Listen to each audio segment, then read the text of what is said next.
उस रोज़ उसे रह रहकर पप्पू और जहान पे गुस्सा आ रहा था, जिनकी बेरुखी के बहस अब ये रिश्ता एक सवालिया निशान बन के रह गया था। हया किधर हो? वो लॉबी में अवेजा आईने के सामने खड़ी माथे पे टीका दुरुस्त कर रही थी जब फातिमा बेगम उसे पुकारती आई। हर तरफ गहमा गहमी थी। एक नाकाबिले फहम शोर सा मचा था। मेहंदी का फंक्शन बाहर शुरू हो चुका था। सब बाहर जाने की जल्दी मचाए इधर उधर भाग रहे थे और वो अभी तक वहीं खड़ी थी। क्या हुआ अम्मा? वो टीके के साथ उलझी हुई थी जो माथे पे सेट होकर ही नहीं दे रहा था। सोने का गोल सिक्के की शक्ल का टीका जिसके नीचे एक सुर्ख रूबी लटक रहा था, बार बार इधर उधर झूल जाता। टीके को ठीक करते हुए मुसलसल उसकी कलाइयों में भरी चूड़ियाँ खनक रही थीं। जल्दी आओ, तुम्हारे अब्बा बुला रहे हैं, किसी से मिलवाना है तुम्हें।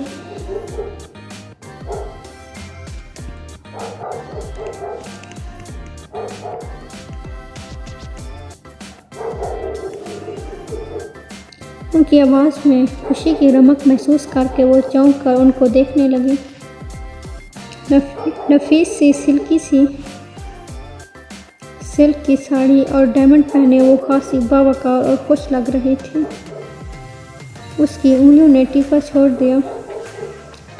दिल जोर से धड़का। किधर है अब्बा?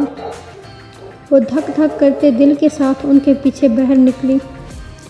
गेट के करीब सलमान खड़े दिखाई दे रहे थे। उनके नज़दीक एक खूबरू सा लड़का खड़ा था जिसके शाने पे हाथ रखे वो कुछ कह रहे थे। सामने खासे बावकार से सूट में मलबूस एक साहब और एक डिसेंट सी खातून थी। वो दोनों पहलू से लहंगा ज़रा सा उठाए हुए उनके करीब आए। ये हया है मेरी बेटी। सलमान साहब ने मुस्कुराकर उसे शानों से थामा। अस्सलाम वालेकुम। उसने निगाहें झुकाए मध्यम सा सलाम किया। वालेकुम सलाम बेटा। वो तीनों दिलचस्पी से उसे देखने लगे।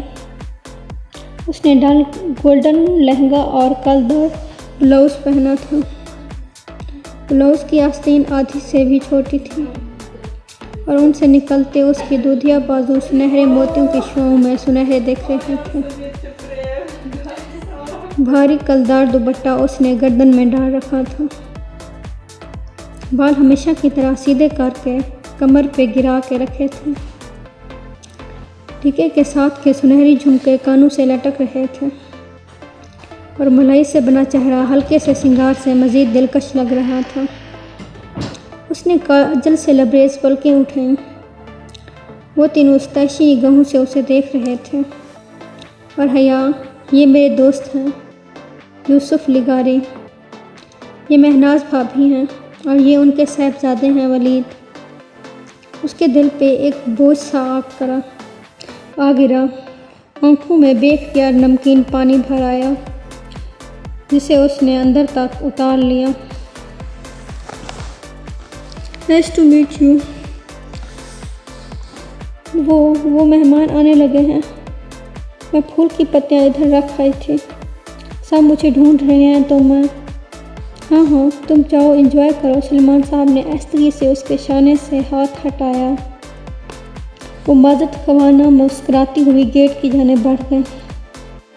बाहर आकर उसने बेख्तियार आंखों के भीगे गोशे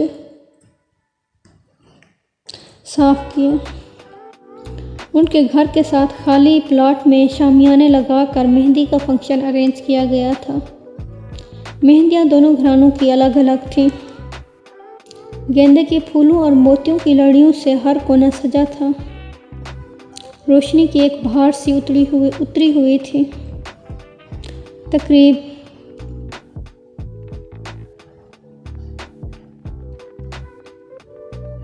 तकरीब सेक्रेटिक थी। मर्द अलग, औरतें अलग। हाँ, औरत वाली तरफ सिर्फ ख़ानदान के मर्दों का आना जाना लगा था। म्यूज़िक सिस्टम के साथ डीजी बैठा था। और मूवी मेकर कैमरा लिए फिर रहा था। इरम भी सिल्वर का कामदार लहंगे में इधर उधर घूम रही थी। वहाँ डीजी, मूवी वाले और रिफ्रेशमेंट सर्व करते वेटर बहर के मर्द थे। मगर आज तो शादी का एक फंक्शन था, फिर सर ढकने की पाबंदी कैसे होती? शादियों पे तो खैर होती है ना। हया, डांस शुरू करें? इरम अपना लहंगा संभालती उसके पास आई। दावर भाई पे सारे अरमान निकाल कर तमाम रस्में करके उनको मर्दाने में भेज दिया गया था।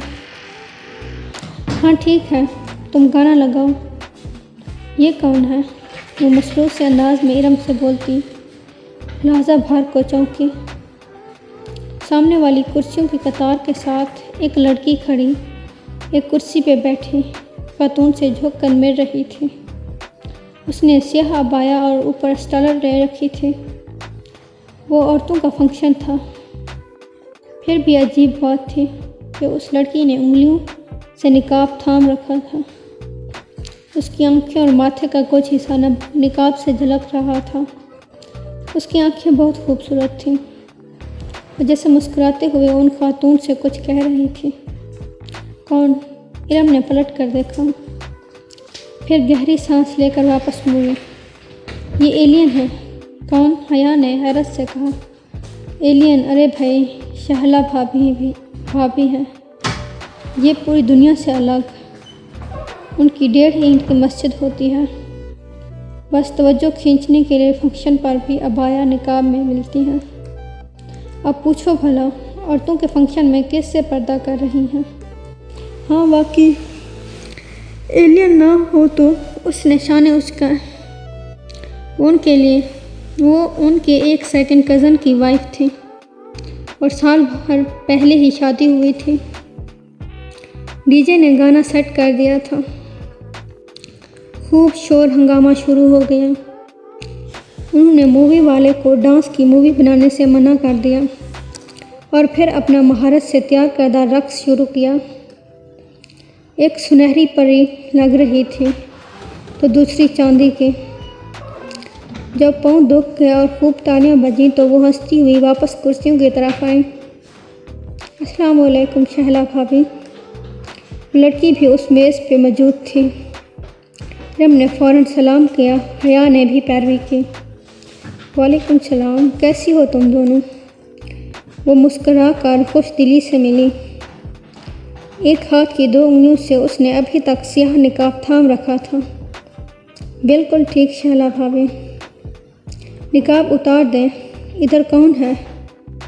शहला ने जवाबन मुस्कुरा कर इस्बात में सर हिलाया, मगर निकाब इसी तरह पकड़े रखा। माशाअल्लाह, तुम दोनों बहुत प्यारी लग रही हो। वो बात करते करते ज़रा सी तिरछी हो गई।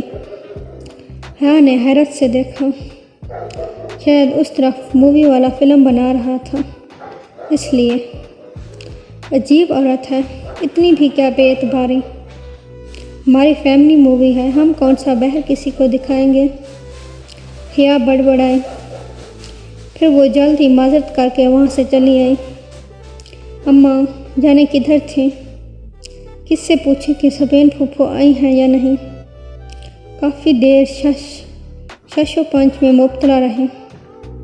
फिर घर चली आई और लाउंज में टेलीफोन स्टैंड के साथ रखी डायरी उठाई। रक्स के बहस पाँव दर्द करने लगे थे। वो सोफे पे धम से गिरी। एक हाथ से गोल्डन हाई हील्स की स्ट्रेट्स खोल कर उन्हें उतारा और नंगे पाँव ठंडे मार्बल के फर्श पे रख दिए। साथ ही वो डायरी के सफ़ात पढ़ती सबीन फूफो का नंबर तलाश कर रही थी। उसने कभी उनको यूँ फ़ोन नहीं किया था, मगर आज वो दिल के हाथों हार गई थी। तुर्की का वो नंबर मिल ही गया। उसने रिसीवर उठाया और नंबर डायल किया। घंटी जाने लगी थी। उसके दिल की धड़कन तेज़ हो गई। 5वीं घंटी पे फ़ोन उठा लिया गया। हेलो। भारी मर्दाना आवाज़ उसकी समाज से टकराई। अस्सलाम वालेकुम। उसने खुश्क लबों पे ज़बान फेरी। जवाबन वो किसी अनजान ज़बान में कुछ बोला। मैं पाकिस्तान से बात कर रही हूँ। वो गड़बड़ा कर अंग्रेज़ी में बताने लगी। पाकिस्तान से कौन? अब कि वो अंग्रेज़ी में पूछ रहा था, उसकी आंखों में पानी भरने लगा। मैं सबीन सिकंदर की भतीजी हूँ, प्लीज़ उनको फ़ोन दे दें, वो जवाहर तक गई है, कोई मैसेज है तो बता दें। वो मसरूफ़ से अंदाज में कह रहा था कि जवाहर क्या था उसे कुछ अंदाज़ा न था। वो सबीन फूफो ने पाकिस्तान नहीं आना क्या? दावर भाई की शादी पर? नहीं, वो बिज़ी हैं।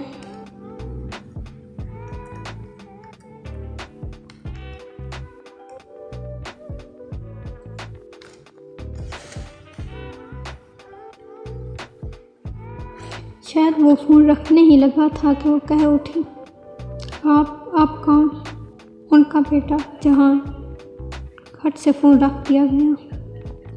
उसने भीगी आंखों से रिसीवर को देखा और फिर ज़ोर से उसे रेडल पे पटका।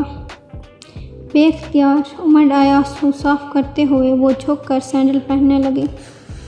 आंसू ने आंखों का मेकअप ज़रा सा ख़राब कर दिया था। वो उसे फिर से ठीक करके कुछ देर बाद बाहर आई तो गेट की तरफ से ज़फ़र चला आ रहा था। उसके हाथ में सफ़ेद अधखुले गुलाबों का बुके था।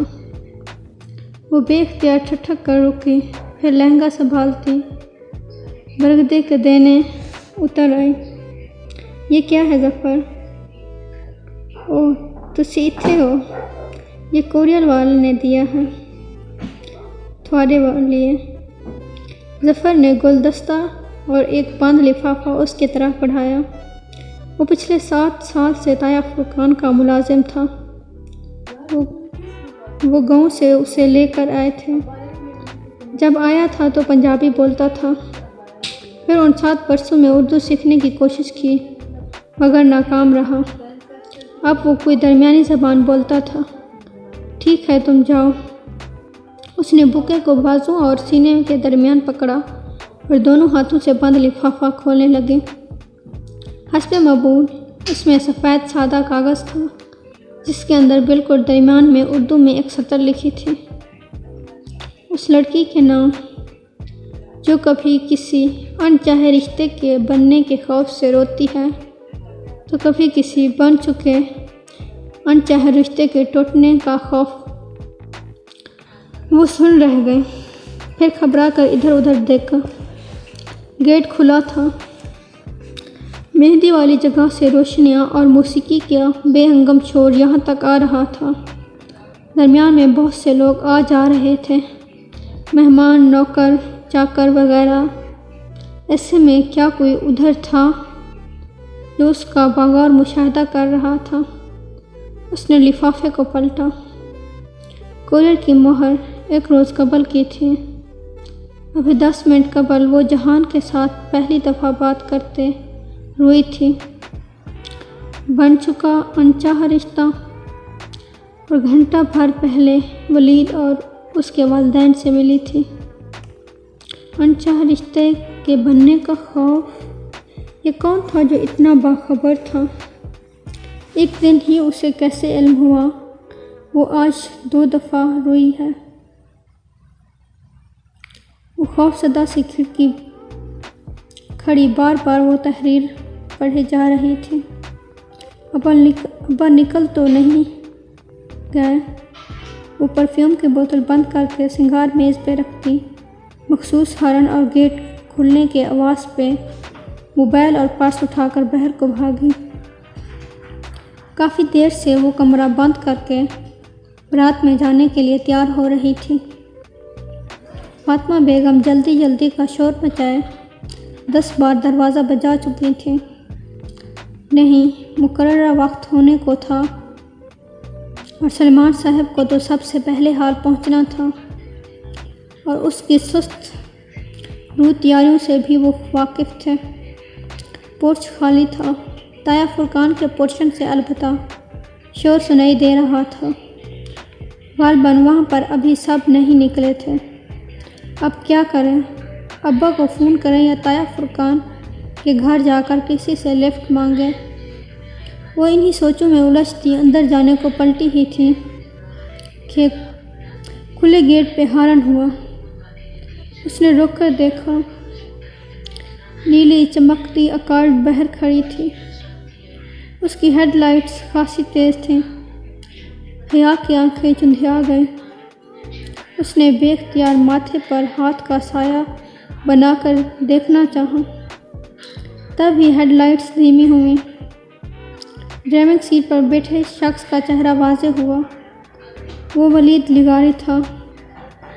साथ फ्रंट सीट पर उसके वालिद थे और पीछे वालदा।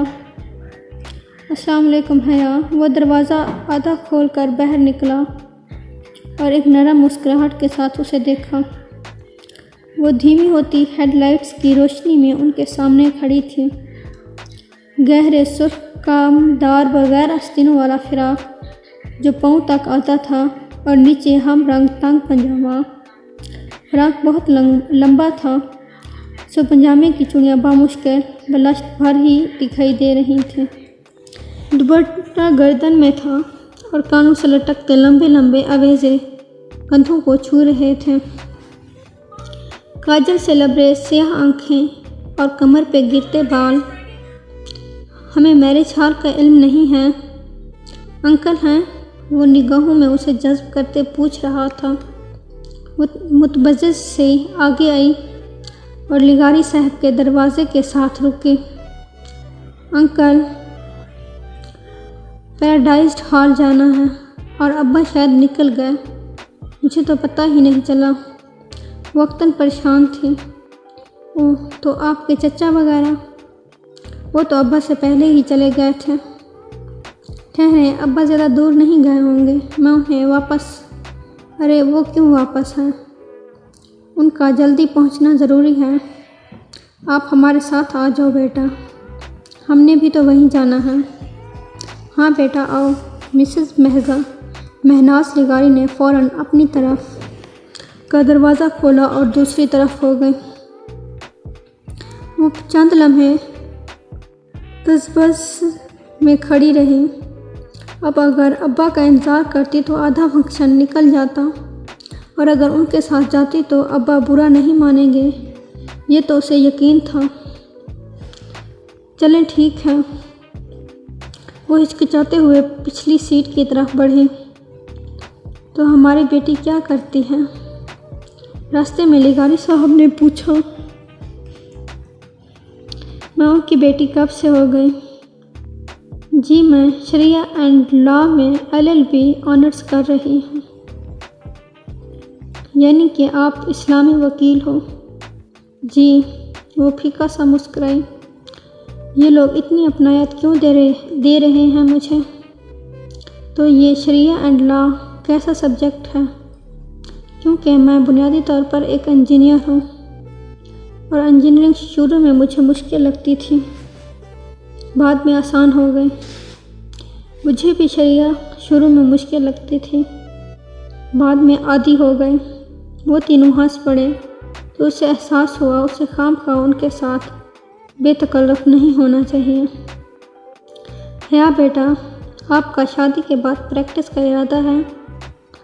क्योंकि मैं और आपके अंकल तो कभी इस मामले में ज़बरदस्ती के कायल नहीं रहे। हमने फील्ड मुंतखब करने से लेकर कैरियर बनाने तक हर चीज़ में अपने बच्चों की मर्ज़ी को मुकद्दम रखा है। खुद वलीद को भी शादी के बाद बीवी के जॉब करने पर कोई एतराज़ नहीं है, महनाज कह रही थी और वो हक्का बक्का उनको देख रही थी। क्या मामलात इतने आगे बढ़ चुके थे या वो उस खुशफहमी का शिकार थे कि अब्बा उनको कभी इनकार नहीं करेंगे? बामुश्किल हूँ हाँ में उनके सवालात के जवाब देती। वो उस वक्त पुरसकून हुई जब मैरिज हॉल की बत्तियाँ नज़र आने लगीं। लिफ्ट का शुक्रिया अंकल। वो अंकल और आंटी के साथ ही बाहर निकली थी। इसी पर लिगारी अंकल का मोबाइल बजा तो वो माजत करके एक तरफ चले गए। महनाज भी उनके पीछे गए। हया सुनिए, वो जाने ही लगी थी कि वलीद ने पुकारा। वो अभी तक अंडर स्टीयरिंग व्हील थामे बैठा था। मुझे आपसे बात करनी है। वो अपनी तरफ का शीशा नीचे करते हुए उससे मुखातिब था। मगर यह मुनासिब नहीं है। मगर समझे इसी रिश्ते के हवाले से बात करनी है। अगर आप 2 मिनट अंदर बैठकर मेरी बात सुन लें तो। साथ ही उसने फ्रंट सीट का दरवाज़ा खोला। रोशनी का एक कोंदा उसने के जहन में लपका। मौका अच्छा था। वो उसको अपने निकाह के बारे में बताकर मामला यही दबा सकती थी। ठीक है, लेकिन यहाँ हमारे रिश्तेदार हैं। अगर डोंट वरी, मैं कार बैक साइड ले जाऊँगा। आप बैठिए। वो मुतसब्बिस सी अंदर बैठ गए। जिंदगी में पहली दफ़ा वो यूं किसी लड़के के साथ तन्हा बात करने बैठी थी। अब्बा को पता चलता तो उनकी सारी वसीयत फितरी भीख से उड़ जाती। उसे लिबास पहनने की आज़ादी थी, सर ढकने की पाबंदी भी न थी, मगर लड़कों से बेतकल्फ़ी या दोस्ती की इजाज़त अब्बा ने कभी नहीं दी थी। वो बैठी तो वलीद जन से गाड़ी भगा ले गया। आपको जो भी कहना है जल्दी कहिए, फिर मुझे भी कुछ कहना है। वो सर झुकाए गोद में रखे हाथों को उंगलियां मरोड़ रही थी। अजीब मुस्तरब हालत हो रही थी उसकी। पहले आप कहिए। वलीद मैरिज हॉल की पिछली तरफ एक निस्बतन सुनसान गली में गाड़ी ले आया था। ओके, मुझे कुछ बताना था। वो गर्दन झुकाए कहने लगी, मेरे अब्बा ने मालूम नहीं आपको बताया है या नहीं, मगर मैं बताना ज़रूरी समझती हूँ। बेरा ने कहा, मेरे फुफ्फो के बेटे से बचपन में ही हो गया था।